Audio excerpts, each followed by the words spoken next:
Would you please go ahead? Yes. Hi, good morning everyone. Thank you all of you for coming. This is a great privilege and honor to have Pandit Sanjay Rath here all with us for the first time in the Astrological Lodge of London. For those of you who don't know, a few years ago we celebrated 100 years, the Astrological Lodge of London. It has very strong roots with Vedic, especially Indian sort of philosophy, and its close links with the Theosophical Society of England. Theo, the founder of Astrology Lodge of London, he was also a keen Vedic enthusiast. As a lot of you may well know. So this is a conversation I have been intending to start for a very long time over the years, because the Astrology Lodge of London has its motto, astrology in all its branches. And over the years, it has been predominantly Western tropical zodiac. So in a way, having Pandit Sanjay Rath for the first time is sort of opening a conversation that should have started a very long time ago. He has a long lineage of and parampara, which is parampara in the Jyotish world. The 16th century scholar and seer who could see past, present, future, Sri Achyutananda Das was his predecessor, and he of course learned from his grandfather and fathers. So please give him a warm welcome.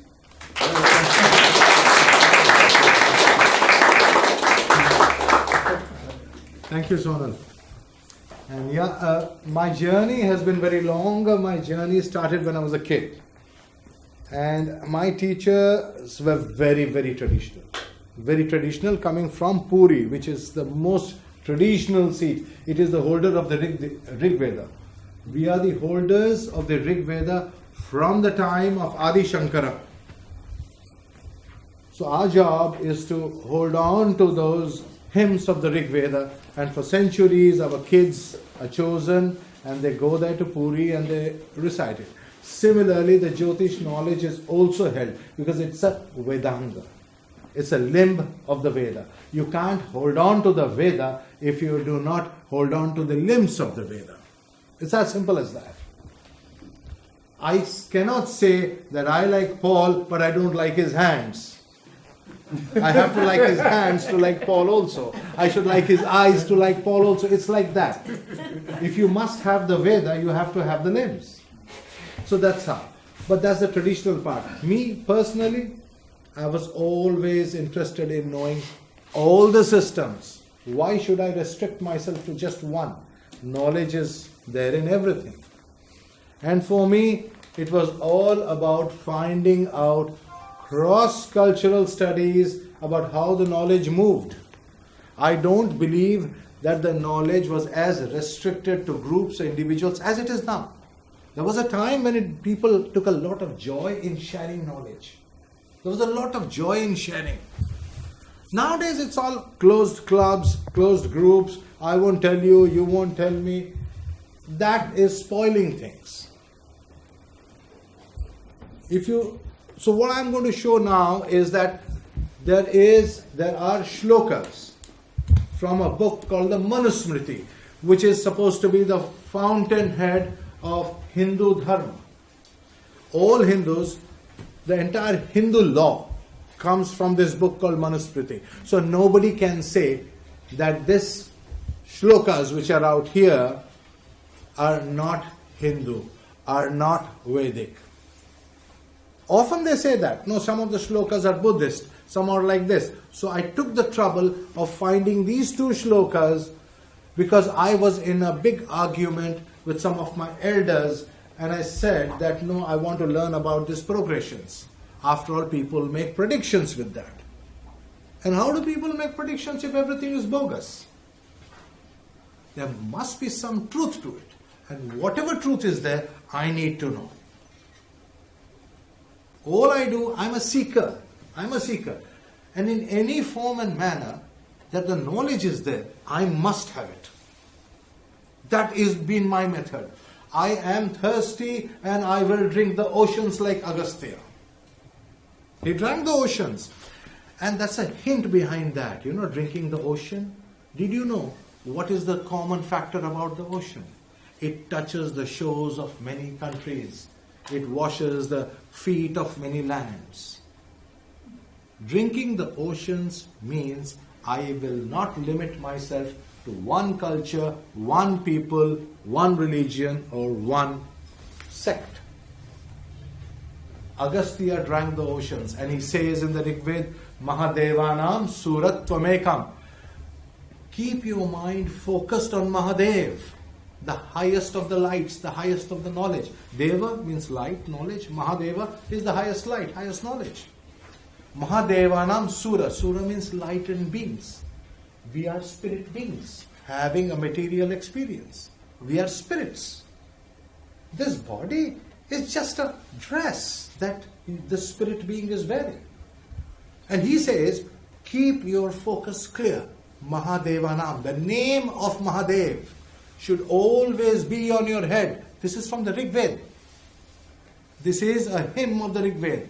If your mind is completely focused on knowledge alone, caste, creed, color, people, this, it will all fade. It will all fade because there is no truth to that. And then the knowledge will come. Now you see this. We are going to study today of one particular shloka of a book called the Manusmriti. How many people? Everybody knows. Manusmriti is the foundation book, the law of Manu. 1.67 talks of the day of the gods. One day of the gods.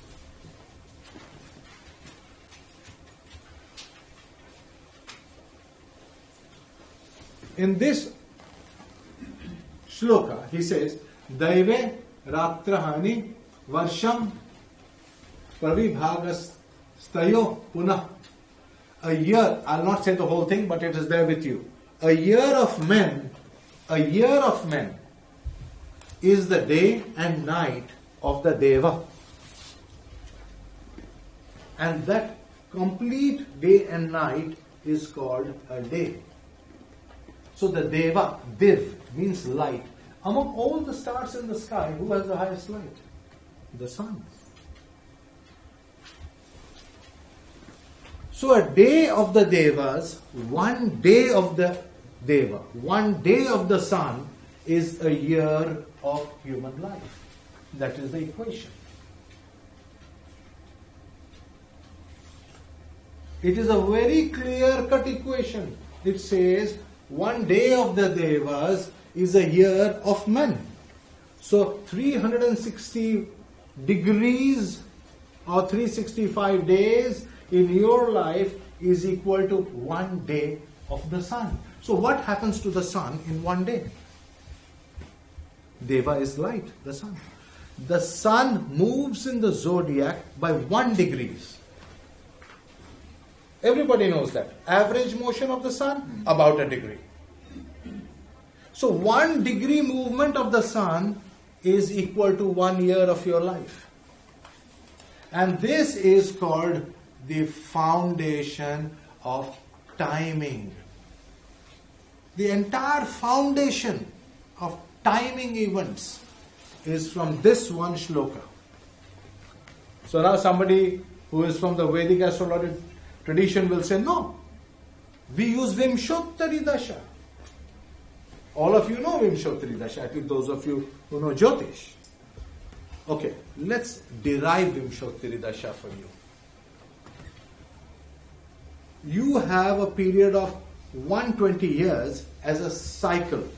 What is Vimshottari? Vimshottari means a 120-year cycle. The life of the cycle is 120 years, which normally is the max that a human being should survive. Some people cross it, but most of them are less. So you see the idea? And how do we arrive at 120 degrees? Is that not the great trine? If you take a circle of 360 degrees and divide it into 3 parts of mind, body and soul, we are 3 parts. We are body, we are the mind, and we are the soul. Then we have an angle of 120 degrees. And how many? And this 120 degrees if the sun were to start from 0 degrees and go all the way down to 120 degrees, how many days will it take? 120 days. Simple. Because if it is going at 1 degree per day, 120 degrees should be 120 days. And if 1 degree is 1 year for you, then 120 degrees is how many years? 120 years. That is called Vimshottari Dasha. That is the derivation of the Vimshottari Dasha. So we say that okay, at every 120 degrees, there should be a point of death or a cycle ending point. So if I take a zodiac of 360 degrees, 0 degrees I have a starting point, 120 degrees I have my first cycle ending, 240 degrees I have my next cycle ending, and then 360 is back. So every 120 degrees I have a Gandanta, a cycle ending.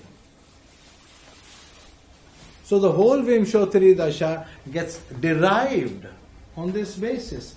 Then we go into Navataras and what not all. The entire Jyotish, timing of events, is derived from this one equation, that a year in your life is equal to 1 degree transit or a day transit of the sun. Isn't that the foundation of Western astrology also? Yeah. Yeah. How do you do your progressions? But it's the same. So it's the same. Progressions. How would you do your progression? How would you progress the sun? Yeah, it's the same. From the chart to the by year, Yeah. It's the same. by the sun or by the moon. By the sun or by the moon. I'll come to the moon. I will give you another shloka for the moon. I knew you will say that. I know what. But let us have the sun first. Yes. Let us be clear that Manu said that. And Manu is already timed by scholars in Oxford. So I don't have to bother about timing him and all that. The scholars of Oxford have already done the job. And they also say that this shloka is very, very authentic. So I don't have to bother about timing, I don't have to bother about authenticity. So this knowledge was being used, the knowledge of progressions was being used by Vedic astrologers. I use the word Vedic astrologers because that is different from modern Hindu astrology. What is practiced today in India is modern Hindu astrology. They don't do Vedic astrology. Because when I say Vedic, I am going back to the time of the Vedas. Nobody out there does Vedic. They are all doing Hindu astrology. Honestly, you ask them, okay, do you know any other dasha? They don't know. They don't even know how it was derived. So you see the handicap they have. They have forgotten their own roots. The roots were the same. This very knowledge was shared between the scholars or the meditators of the Himalayas and those of Greece. There was a constant sharing of knowledge over there. And they did not have ego problems or patent rights which they have today. They were happy to share the knowledge. Hey, I found this. I found a star over there. Okay, what do you call it? Oh. They were happy. They were joyful. There was joy in the knowledge. It's not that today. The moment you find something, how do I patent it? Fine. What do you want to do? You want to die. Anyway, that's a different debate. But you see the point. The whole attitude to knowledge has changed. So, the 1 degree progression which the Vedic astrologers have been saying is all bogus is wrong. It is not bogus. The progressions that they use is not, because what does the shloka say? A day of the devas, of the gods, of the grahas, planets. So what happens in a day? Let's say somebody is born at 9 a.m. on Sunday. You progress all the planets and the ascendant and everything by 1 day. Go to 9 a.m. of Monday and draw a fresh chart. That whole chart defines what will happen to you in 1 year's time. So it just does not restrict it only to the sun. You can use this for all other planets. That's what Western astrologers do. Am I not right? That's the solar arc. That's the solar arc. They call that the solar arc. Okay, I don't know that. Yeah, they call it solar arc. So I just thank you because thank you for sharing. The point is, they have a beautiful system, right? So what do you use for the? What do you say? The 1 degree is a good degree or is it a bad degree? What is it? It's just a degree. Just a year, like any other year, right? Now in the Vedic, we qualify that. You are going 1 year closer to death.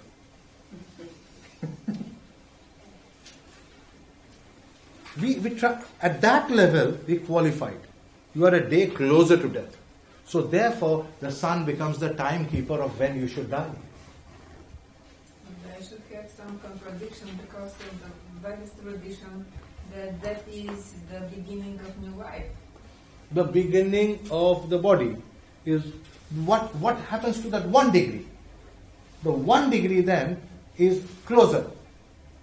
No, I mean that if you said is 1 year close to the death, in the Vedic they said that the death doesn't exist in general for life, for the human soul, for the soul that Correct. we incarnated Correct. with our Correct. bodies. Correct. So it is the beginning of new life. It is actually the return of the soul. You are right. So the sun is not interested in your hanging around here. He wants you back. Yes, it is. So the sun is very Doesn't have some. exactly. The sun is very sad that you have left him and come to this planet. That you and I are sitting in this room and talking, and we are ignoring him. No, I personally not. So think, the sun is like light. Light goes back to light. So actually, according to the sun, death is actually a new life. That new life is supposed to be a more enlightened life. That is why it said the lokas. The whole concept of loka is the lighted planes. We have 7 lokas, which is the 7 light planes, are all illuminated by that same sun. So death word is a negative word. We call it punya, which is auspicious. Mrityu is inauspicious. So how do you look at the same event? The event is the same where the soul is leaving the body. The soul leaving the body is mrityu for the body, but punya for the soul. So when I save charts, death charts, for example, I study death charts. It's a very important study in my life. I have many death charts. Now, how do I save? I save them as punya. When the soul is returning back. It's a very... My study started from a statement made by a philosopher. He said, Sanjay, who is older? The one who was born first or the one who dies first?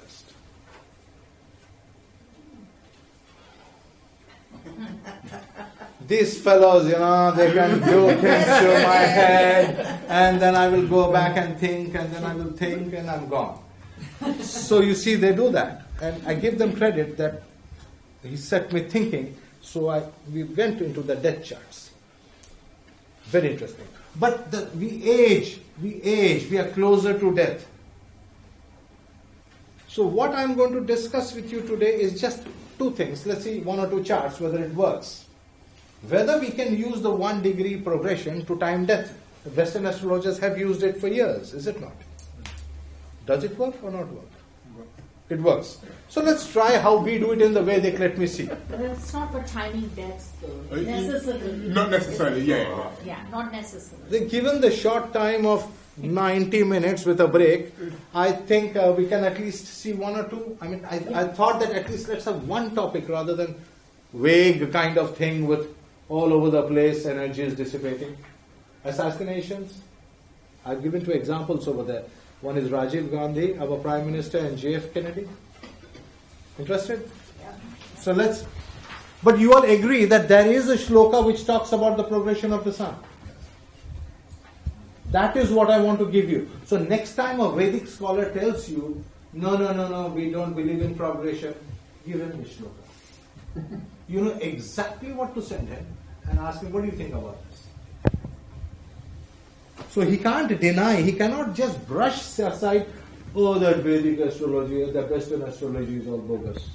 That's typically what they say. It's not. Okay?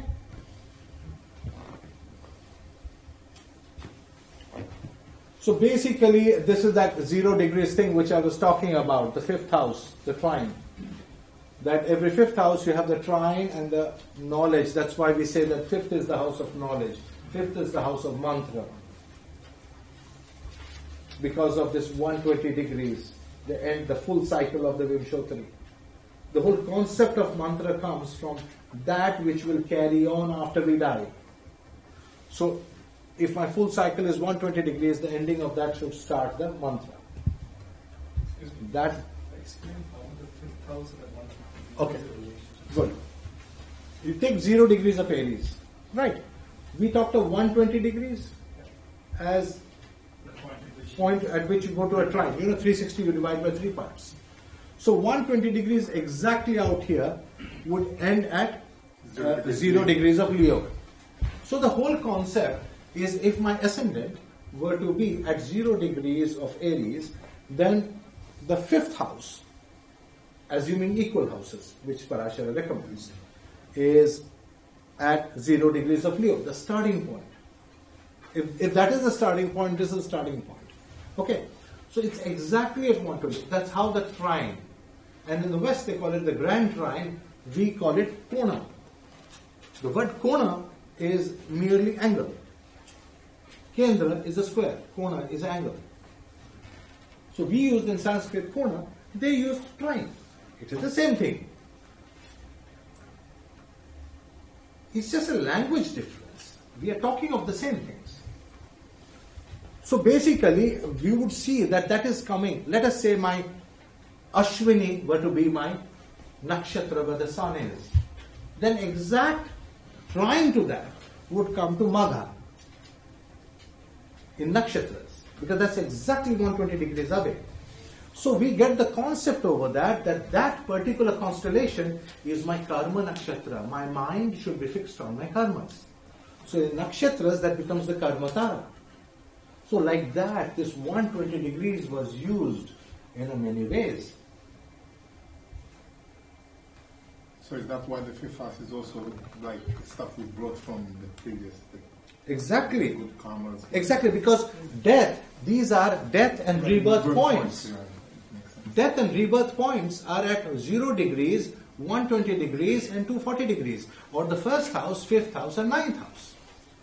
It is connected with your death and rebirth. So we say, okay, let's say 9th house is past life, then 5th is future life. So we say Purva Punya, or the good and bad we did in our past lives, must be in the 5th and the 9th. So if the 9th house is also in the late knowledge, 9th is also... Yeah, higher learning. Yeah. If learning is in 5, then higher learning, 5th from the 5th, would be in the 9th. The Veda is in the 9th. Veda is knowledge. Chitta is in the 9th, the consciousness. You see, the fire trines, we call this the fire trines. Why fire? The sun. The sun's 120 degrees. That's why fire. If you observe, we have 5 tattvas, but only 4 get a role in the chart. Well, I'm not getting into that. But the point is, this 120 degrees is one of the important definitions of the derivation of the full cycle of the Vimshottari. Okay, that's how, the knowledge, the concept of knowledge. So what we are going to try. Now, if I were to take this 120 and divide it into 12 parts of life. We all have 12 parts of life, right? I don't have to go into derivation of the zodiac again. But your life is from 0 degrees to 120 degrees. And in this 0 degrees to 120 degrees, you have to experience life, the full life. But we have a zodiac having 12 suns. How do I fit a zodiac of 12 signs into 120 degrees. So you'll have so every 12 years you will go through the zodiac. No, 10, sorry. I knew it. This is a pleasure. That is a sadistic streak in me. When they make the mistakes, I said, yes, I got him. So you see, it's very simple. I have to take the whole zodiac and fit it into your life. How do I do this fitting? I take 12 signs and I have to fit it from 0 degrees to 120 degrees. That is Gandanta to Gandanta. So for that, to do that, each 10 degrees I must have a sign. That's why in Aries there has to be 3 signs. Taurus will have 3 signs, Gemini will have 3 signs, Cancer will have 3 signs. So from Aries to the end of Cancer there are 12 signs. And we call them the decans, Drikana, Decanate. Now I am not from Oxford, thank God. Otherwise I'll be busy fighting. The Decanate has come from Deccan. The Drikana is from Deccan. Therefore the Greeks taught this to the Sanskrit scholars of the East. Sanskrit name for this is Drish Kona. Kona is the trine that I was talking about, the 120 degrees. Drish is vision, sun. So I have to fit this into the zodiac, and that is how I derived at 10 degrees, is it not? Yeah. Because I needed to fit 12 signs into 120 degrees. That is how I got 10 degrees. I did not derive one sign by dividing one sign into 10. That is consequential.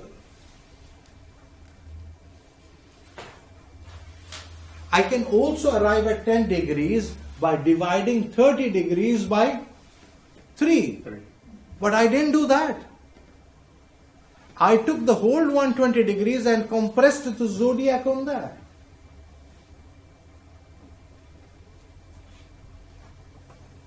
That is Drish Kona. That is the original Sanskrit name. Drish is vision, to know the truth. Kona is a trine, which is sharp. Later on we are taught, when we are taught pujas, that the Kona is very evil. It is full of fire, and you touch it, you will burn. Don't play with fire, you will burn. That is Kona. So the Kona energy is fire energy. Fire gives knowledge, but it also burns.